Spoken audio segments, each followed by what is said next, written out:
बरेच जण आमच्या केंद्रात काही जुने सेवेकरी गप्पा मारत बसतात. तुम्ही त्यांच्या समोरही वया ठेवा. ते सांगतात आम्ही 40 वर्षापासून सेवेकरी आहोत. तुम्ही काय करा, मग एक वही घ्या, पेन द्या. बाबा तू जर 40 वर्ष हे करतो तर मग एक वही लिहून दाखव की.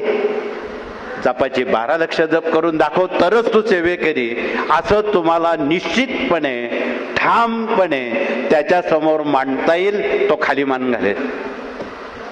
म्हणून एक फार मोठा हत्यार तुम्हाला अध्यात्माचं दिलेलं आहे की ज्यानं स्वामींची ऊर्जा, भक्ती, आत्मविश्वास वाढवणारं हे फार मोठं अस्त्र आपणासमोर दिलेलं आहे. याचा कृपया आपण सहानुभूतीपूर्वक सर्वांपर्यंत आपण ते पोचवा. याच्यात कोणी सबब सांगणार नाही.